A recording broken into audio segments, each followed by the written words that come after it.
we've seen. It is one of the traditional pairings, but has just been nerfed and been less favored for quite a while now. But I agree with SVG. If there was a gyro game in this tournament, this might be it. So if they can get K1 off to a good start, I think the comeback is possible here for Beast Coast. That said, though, Gaimin Gladiators again get a lot of their top tier picks. They get the CK again. They get the Bane for Celery, which is his fallback plan when he doesn't get the Ench in a lot of their games. They have Boom on an Ember Spirit, which, as pointed out multiple times by the panel, when he's played Storm or Ember, he's 9-0 in this tournament. There's a lot of things kind of stacked against them right now, Beast Coast, so they're going to need to get off to a good start in this one, or they might just get rolled like in the last. So do you agree with panel that Ember should have been banned? Because I love teams that come into a draft knowing that another team has had so much success with a specific hero, and they just want to beat it, right? I think, to be honest, I'm not sure if Beast Coast were expecting Gaimin Gladiators to first phase the hero. I think they wanted to ban it second phase, which is what they could have done that in game number 1. But this time around, the way the draft went down, when they took away the IO from Gaimin Gladiators, they kind of, told them, hey, are you going to go for it or what? I think if both IO and Ember are in after they pick CK, they might opt for the IO, which is what they've run a lot on Celery as well. But this way, you're just setting them up to make it an easy choice to grab that Ember, and then you can't ban it. So yeah, you've got to be ready to beat it. I think C-Smile in the mid lane, this is one of the better lanes we've seen against Ember. The Kunkka does pretty well here for the most part. Gets in a lot of free pot shots with the cleave, doing damage over time. Once he gets level 3, especially level 5, it starts getting a bit more tricky for the Ember to sustain. But yeah. Well, I do want to mention one thing, not to be a negative Nancy here, Sinner, but Dota2 playing the Monkey King. Last time we saw him play this, it was against Amars on TSM, and he was pushed off those trees consistently. We'll see if he plays a little bit different and if Whisper can potentially take advantage of the arena breaking all those trees. I think that's a good point. Also about the comfort of these players, right? Like Durasho, he had a bad day against TSM on Monkey King. They're still not scared of bringing it out on the big stage, right? They still have faith. They know what they want to play. They know what the goals are. And I think if he had any lacking confidence, I think that game number 1 probably brought it back, that he's here for a reason. So I like it. I do think it's a good Monkey King game. The Mars matchup, like you said, can be a little bit tricky at times, but I think for the most part, you want to be on the Monkey King side of that matchup in the game in general. You just need to be a little bit careful with not getting caught off too much by the arena when you jump onto them in trees. Just respect them when they see you, when you know they see you. Don't jump next to a tower if Mars is missing. Don't jump next to the high ground if Mars is missing and ready to jump you. And most of the time, you should be just fine finding an angle. Right, so it will be the offlane CK for Ace. Usually been seeing this position 1, of course, but that's kind of the flexibility of the hero, along with Monkey King as well. I mean, you could have gone a lot of different ways with this lineup for Gaimin Gladiators. But the mid lane is the one I want to talk about, Cinder, as we will be seeing a homing missile first in the bot lane, but just to harass a bit. It will be C-Smile on the Kunkka versus Booms. Obviously, we talked about this ad nauseum. Ember Spirit actually dodges the Torrent. And, okay, C-Smile just barely gets the water rune there. But your thoughts on this melee versus melee matchup, usually a dream for Kunkka. But it is Ember who has a lot of mobility. Yeah, in the game in general, I think both players have plays against each other. You can try to catch a random target. You can X-Mark to force Ember to use specific spells. If your teammates have good follow-up, you're going to at least get a slight, maybe a Remnant. X-Mark can be tricky to play around with Ember once you run out of resources. But generally speaking, at this level of play, I think Ember has a pretty good time in the mid-late game against this hero. As for the lane, yeah, Kunkka's fine, but I'm surprised Boom is doing this well. He's 20-3 against 16-1. I would usually expect this to be mirrored, if anything. But Boom has just been getting a little bit more out of that early laning stage in that mid lane. What about gank potential, though? Because a lot of these games where we're seeing Kunkka, Bane is obviously on the other team, but typically have some sort of setup for like an arrow or whatever the case may be. It's a Rubik and an IO. How much can they do to gank this mid lane? I mean, you can do a lot with relocate, right? But that's not going to be in the mid lane early on. It's going to be later in the game that you're going to X-mark someone. Oh, Dyrachyo stunned to the tower, but a nice sleep from Celery, keeping Whisper at bay. Dyrachyo getting... He actually almost died anyway, he did. Oh, Fade Bolt is enough, so Gojira gets first blood for Beast Coast. Dyrachyo laughing it off, it seems. The combo of telekinesis into spear is really powerful. A lot of the time it can be difficult to land with a low-level telekinesis because you don't really have much reaction time on it. But Beast Coast very ready there. I also think there was a bug that got fixed where the telekinesis target on the ground wasn't visible to teammates, which might have been part of the reason that this was harder for Marses to land recently, but I think that has been sorted, so it's easier to communicate. Like, it's kind of difficult to explain where you're dropping a hero, right? It's easier if there's just a green mark on the ground that is showing it for you so you can connect that spear. I do want to finally talk a little bit about this bottom lane in theory, because I think it's kind of important the way these lanes match up to each other. Usually the way IO can win lanes is based on just out-regenning the opponents. You keep pressuring, you keep harassing, and you get the value of the tether. The problem is you're playing against CK, who has Chaos Strike, so he's going to mitigate a lot of the harassment naturally. And they're also not going to win on mana because you have Coddle. So I think Gaimin Gladiators in this bottom lane are just kind of a free-farming Chaos Knight. At the very least for Beast Coast, I also think Gyro doesn't get too destroyed by this lane because he's with IO, so there's that health funnel all the time. But overall, you're going to see now again K1 is actually running out of mana on Gyro, and this means that should be no problem whatsoever for Ace to just stabilize here and find more farm. Yep, pushing out the lane. Ace is doing just fine, like you said. Top lane. I mean, we can talk about the CS between the carries and the off lanes. So we have, well, you talked about the mid lane already, kind of being a wash to some degree. And top lane, Dyrachyo playing the Monkey King is 27-7, and the bot lane, Gyro, pretty much the same. And then the off lanes between the Mars, Mars has 20-2, so he is quite far behind the CK 28-6, like you said, because of that sustain in lane. We'll see if Gaimin Gladiators are able to take advantage of that. But mid lane, we're not going to see much ganking action anytime soon. Only one kill in this game again. Later stage that I'm used to seeing, especially with Beast Coast playing. We have the Illuminate bottom, K1 getting quite low, but Stinger able to connect. Fun little exchange there on the rune attempt.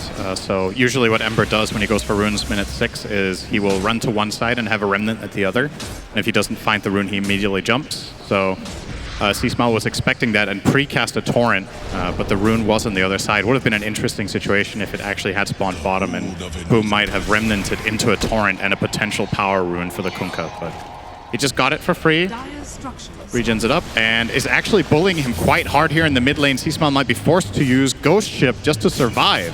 Well, gets off the X. Okay, he's going to remnant back into C-Smile, but in the waiting arms is Gojira on that Rubik, so Boom going to have to try to walk this off. Trying to get the high five. Makes some shish kebab in the meantime as well. Gets off the flight. Love that. Everybody loves that. Ace gets off a Chaos Bolt in the bot lane as Celery getting chased now top river, but Io's going to be the one who dies. So Stinger finally goes down in that bot lane, which we've just seen. I feel like we've seen so much harassment with 0 kill just because of the sustain on both sides. Exactly, as both teams just heal so well in the lane. But ultimately they do overpower him, and it's likely to just get worse now. Coddle is almost level 5, CK is level 5. The amount of burst they have in this stun is pretty significant. Getting gone on right now, gets off the spear, a nice one. Onto Dyrachyo, so into the trees he goes, but Smile has come to play, connected with Stinger, so a big investment in terms of the number of heroes from Beast Coast, and it doesn't look like they're going to find anybody, so great lane Gladiators, very good awareness there. Yeah, they pre-placed this lane ward about a minute ago, and it just sees that rotation, so it's absolutely no problem for them to do the back call. They're going to take advantage of this as well by getting Ember full resources and straight back to mid and pushing this in, so nothing really was lost. Oh, Dyrachyo wanted to go back in knowing that the rest of Beast Coast fell back to that mid lane. Looking for a potential kill onto Whisper. They got some damage. Not a whole lot of mana to work with, though. Taking off the sleep is the Rubik. Stinger connected now to Whisper. It looks like they're going to go onto this Bane. Tofu is in the area, but not able to save his fellow support. So Celery down with that rebuke. Okay, Remnant. Okay, Ember Spirit out of nowhere. Boom with the slight. Double damage applied as well. So they do end up getting the trade of these supports. Coddle is generally not the best hero to have TP in to try to assist with a gank that has gone on for this long, because he doesn't have a slow or a stun at this point in the game. But with Ember rotating over, he just gets that massive damage burst off in the slide chain. So nice combination there from Gaimin Gladiators to get that return kill. Wasn't the biggest kill in the world, but, you know, he's very quick to come back to mid. Ember is one of the heroes that it feels the best on to gank a side lane if you don't have to commit a lot of spells, and especially with Coddle. It just feels like a non-issue entirely to rotate. You have plenty of mana where that came from. Yeah, K1, as we can see, building an Aghanim Scepter straight after Treads. I was going to talk to you about the item build on Gyro these days. Looks like he's going Mantle afterwards to deal with the Ember Spirit for the most part, I would assume. Also a decent way of dealing with Enfeeble, right, which is potentially going to be a factor. I mean, that typically you see like the BKB in that slot, yeah. Right? So is it because there's an IO on his team that he can be a little bit greedier? Because I assume BKB will come eventually. Yeah, I think it's very good for him to have a lower cooldown and lower commitment way of breaking out of Searing Chains. Obviously, Manta also has the added benefit of being more stat efficient. Like, the thing you get as an agility carry, the stats are just better than a BKB by far. So if you can get away with not buying BKB, you feel very good about it. Oh, that's a juicy stack for K1. Two juicy stacks.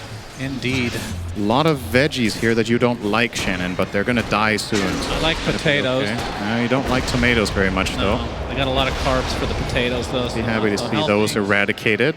Unfortunately, though, tomatoes in this game do grow back. Even if you've killed all of them off, they can come back there. So yeah, if we could please keep the camera off that space to not get Shannon triggered, I think that's something we would appreciate here so we can focus on the game. That's very kind of you, Cinder. I really appreciate that. I look out for my buddy. You're a kind soul indeed. So, I mean, we're exiting the laning stage. Do you think, I mean, obviously the net worth is relatively even, but who's happier about this state of the game? Or are both teams feeling quite comfortable in the state that they're in? I think it's pretty even. Gaimin Gladiators, again, similar to Game 1, are starting to get a bit of an advantage. This time it doesn't feel like they will snowball it in the same fashion as the last one, especially given the matchups of the defense that Beast Coast have this time around with Io, Mars, and Kunkka with all these defensive spells. But overall, I definitely think Gaimin Gladiators should still be happy they're making good progress towards the Battle Fury, which is going to be their counter or their answer to Gyro's greedy build with the Aghanims first. And CK is closing in on an armlet, so Ace as well will be scaling. And this is one of the offlane heroes that, in theory... Oh, hang on. God, get that off the screen. Disgusting. Boom. He was smoked up for so long. They were actually very patient in that triangle. And Celery, with the first Fiend's Grip of the game, looks like it's going to lead to a kill onto Whisper. And in the meantime, Beast Coast were trying for some pressure onto Ace on the bottom lane. They used X-Mark Ghost Ship, did not force a TP at all. And guess what? Ace is going to crit 2 creeps, and it'll be like nothing happened. Yep, what a hero. Because this heals quite a lot. Let's watch him heal. Oh, yeah. Okay, that's one. Wait. One more. Oh, yeah, that's all right. Can we do the third one? And... Come on, 33%. You can do it. Okay, that's... He's just not good at CK, man. You gotta crit that. Okay, we're getting another couple stacks here. Celery, homing missile. They have a little bit of vision here, but it's like he sees that and will back up in turn. Gets off the Nightmare. Nice dodge. Boom. Wants to try to steal a couple of these creeps away. Still with a couple remnants available to him. Whisper takes that haste rune. See the Rocket Barrage from K1. Trying to deal damage to Boom, but Boom just focusing on Stinger right now. Still with the remnant, gets a Sleight of Fist off. Nicely done. Meanwhile, the Mars Arena was used. Looks like that led to a kill on Tofu, so 1-for-1 supports across the board. Yeah, Whisper just ran the Coddle down Arena and speared him and killed him off with a little bit of help from his team there. So... like you said, 1-for-1 trade. Nothing too much coming of that. Obviously, towers are quite in favor of Gaimin Gladiators. If there's something to look at right now, it's how much map the teams have access to, right? If you get into this kind of stalemate with a lot of farming, it's very meaningful to have taken those tier 1 so you have more space to operate on. They've taken the top tier 1. The bottom tier 1 is about quarter health now as well for Beast Coast. They're pinging out Ace. There comes the X.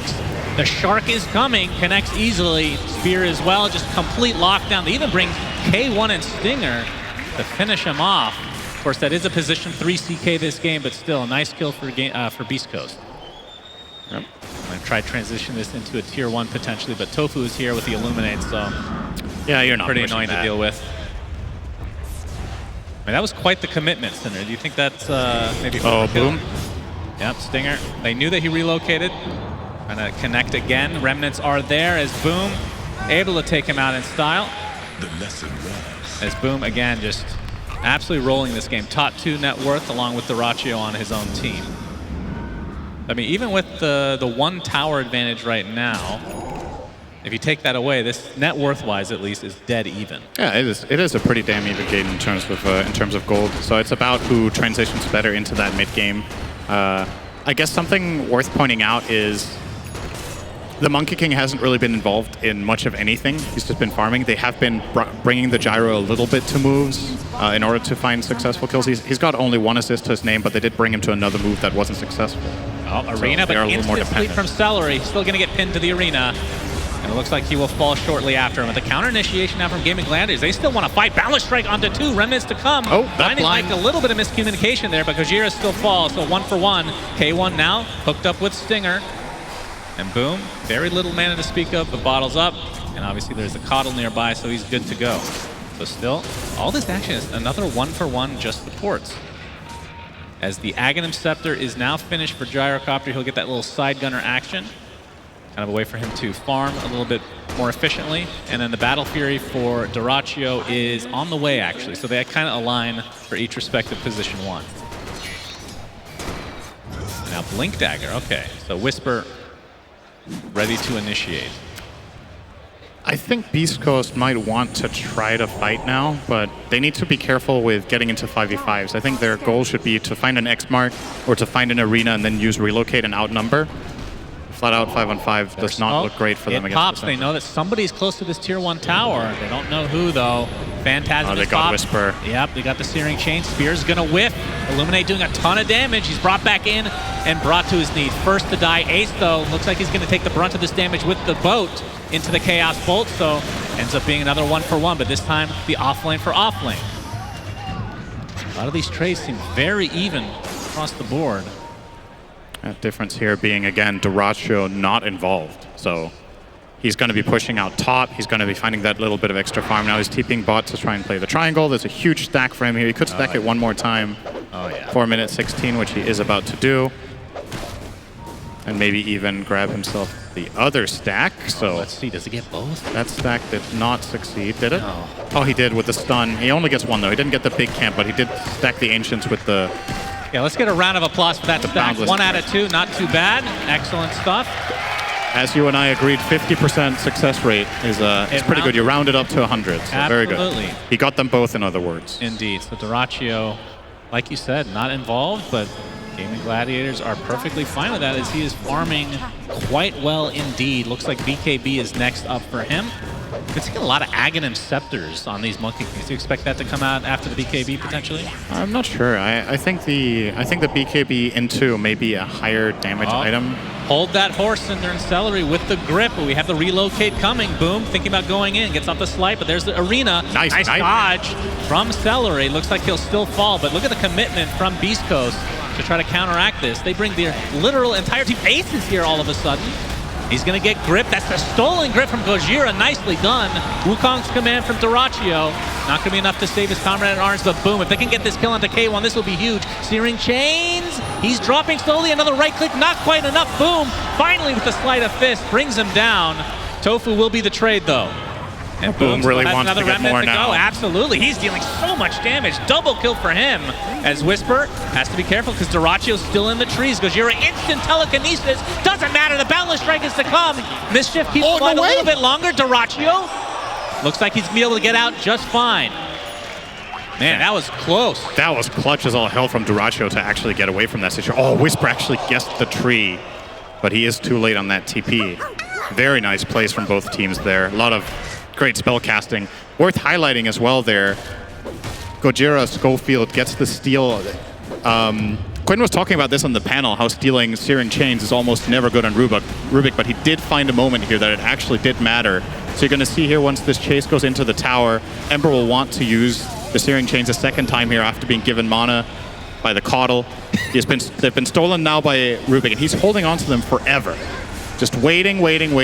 Boom doesn't realize that these chains are on the Rubik, so when he dives in here, notice Schofield getting the chains there, in range of the tower, so they get like extra hundreds of free damage, and they set up for the Blink Spear. That was nice.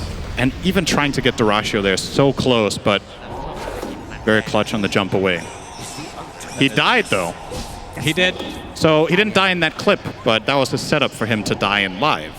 That's right. Getting ganked off here. Caster's curse, as always. I mean, I'm not sure. Was he still low? He must have been. Didn't go back to I heal? think... I'm not sure, actually.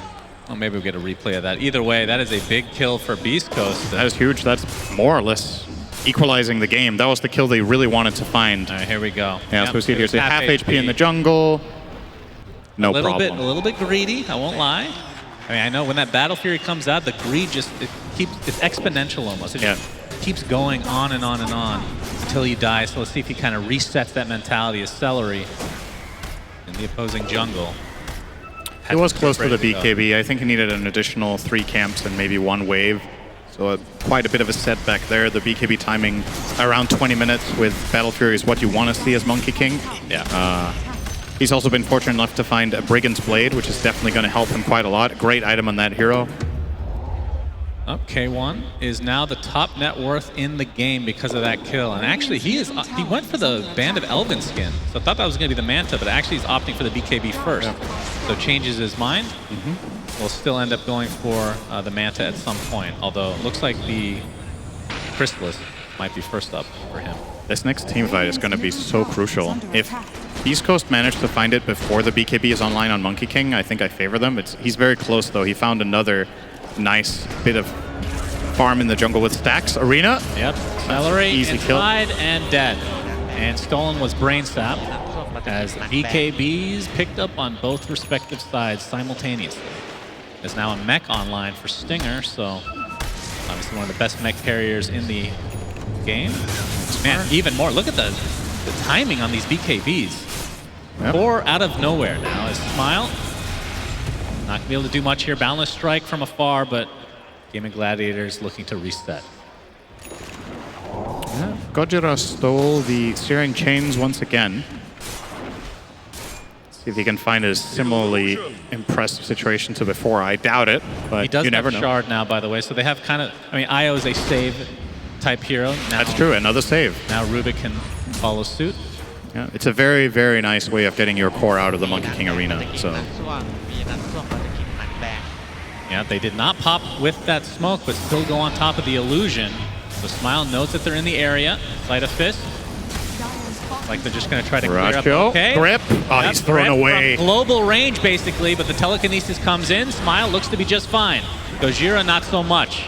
And the BKB's pop big time here from Gaimin Gladiators. I guess K1 did as well. As he is just backing up. And no again, BKB Ember, no BKB Monkey. They still have it on CK, but no Phantasm on him. So I think Gaimin Gladiators, they're probably just going to take this fight. Minor victory, if you even want to call that, with the 2 BKBs that they popped, and just chill a little bit, control the area. And what about Roche? Mid tower. Which team has the Roche advantage this time around? It's kind of close, I think, when Gyro has Side Gunner.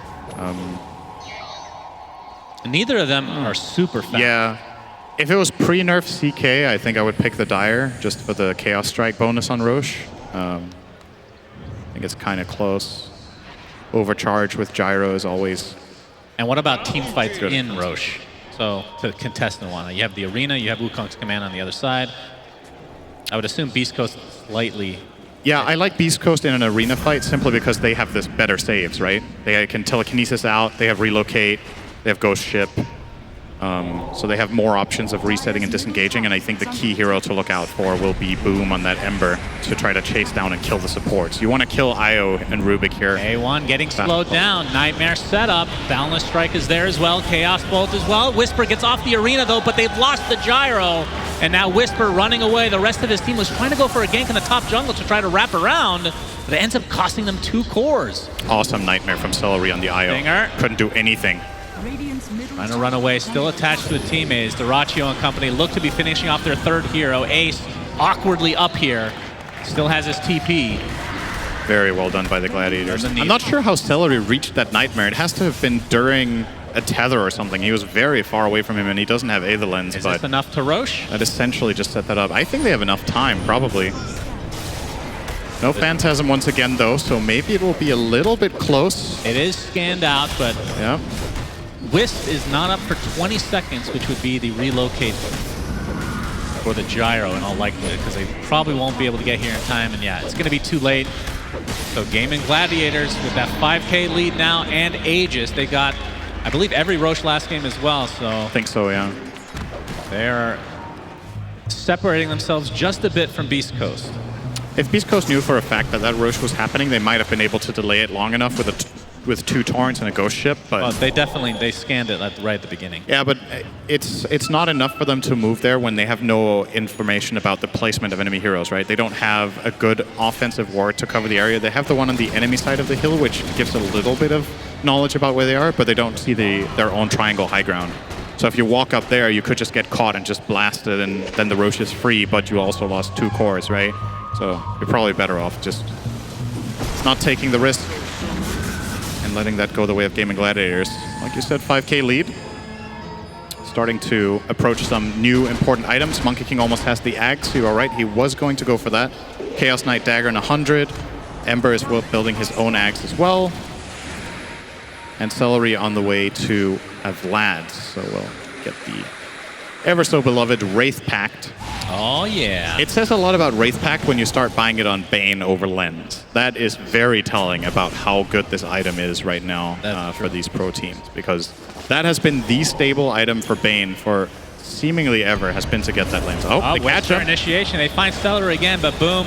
Free pick. Wasn't inside, so they'll have to settle for the support. And again, we talked about the Celery. He's fine dying in these situations. Yeah. I mean, trading a Mars ult for him is probably in their favor, at least from his perspective. A lot of the time, he will place himself to break smokes or just be the first target. So his cores can farm extra camps, and farm extra aggressively on the waves, and that is completely fine. Tofu and Ace now getting control of the enemy jungle. We'll see if they're able to find anybody. Gojira has stolen, I mean, he's on top of the trees now. They're playing a little Monkey King action. I think that, I mean, the animations are faster, right? So I wonder if that works similar to the old shard for Monkey King, which I think are talents now. Is Dyrachyo trying to chase? Little does he know there's Monkey King. Oh, they're on the same tree! Who chopped it? Gojira! That is unfortunate for you, Dyrachyo. That was sick.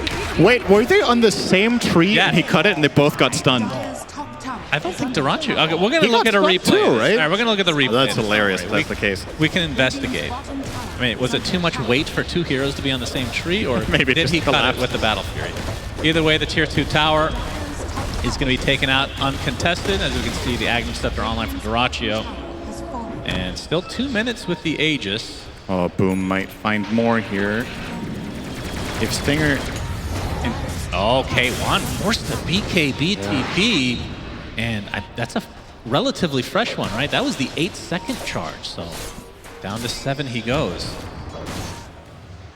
And here we see the replay. Okay, so there's the first jump. And the second, the Battle Fury's off cooldown. He does chop it, and they are both stunned. Oh, I thought he wasn't stunned because of the Aghanim Scepter. Oh, right. K1 getting slowed perpetually. We'll be able to get back to base, but it doesn't look like Gojira is going to be so lucky. So another kill for Gaimin Gladiators, still with the Aegis advantage, as this lead is slowly growing in their favor. They're grouping up for a potential Tier 2 push. Looks like Daedalus is going to be next for Dyrachyo. And this Tier 2, Beast Coast being a little bit annoying. Celery could make a big play here. Okay, Nightmare Grip, but he is missile. The grip. Here comes the Ember Spirit. There's another sacrifice for Celery. If they're able to kill K1, this will be worth it. BKB still down. Looks like he's going to drop, though. Where's the tether? 70 seconds of no gyrocopter. Smile forced to BKB and run away. So another defensive BKB usage from Beast Coast. You can see as they clean up, Stinger on top now. I think either he was too late to tether or it was on cooldown or something repositioned him, but it felt like Gyro was savable there even without the BKB, since he did get the homing missile off on Bane and kill him alone there during the grip. If you're Gaimin Gladiators, you're super happy about that trade. You just killed off the Gyro, Io, and all you lost was your Bane. You did this essentially while having full control of 3 lanes. Whisper is now opening up a little bit up top, but look at the aggressive vision that Gaimin Gladiators have placed. They have one below the top tier 2 tower, they have one to the right of the mid tier 2 tower, and then in the bottom lane, sure, they don't have a ward, but the wave is literally right outside the base. They have full control. If you want to access anything as Beast Coast right now, you got to do it with a smoke plus relocate gank, probably. So they have quite a bit of damage control to do right now. Honestly, the map is just closing in on them, similar to game number 1. Yep, and now Boom has the Aghanim Scepter, which I would classify as probably a top 10 ag. Cinderin, extremely good. Just ultra mobility. And with the shard too. Did he actually finish that? He got the shard from... Oh yeah, you're right. He has it in his quick buy. Yep.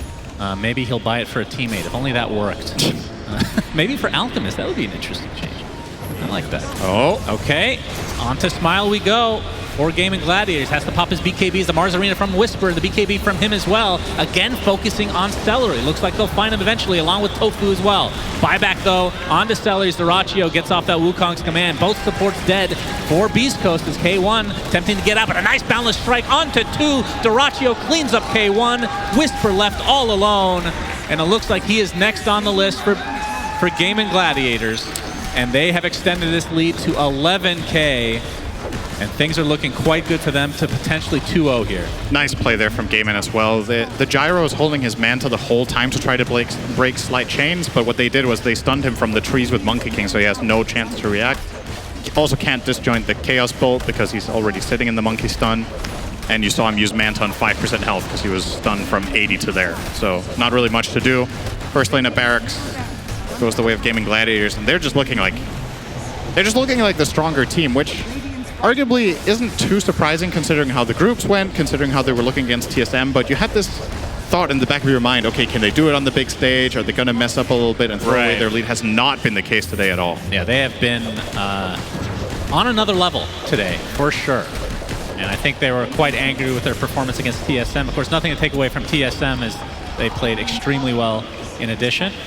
So 2 sets of racks for Gaimin Gladiators, as now Beast Coast about to get their full lineup back from the fountain. It looks like Gaimin Gladiators might want to still fight. Boundless Strike. On the retreat they go, but there's the Nightmare onto Boom, so the rest of the team has to stay. Force Staff, there's the Arena, but the BKB pop from Boom, and again, focusing on Celery. That is essentially a dieback for him.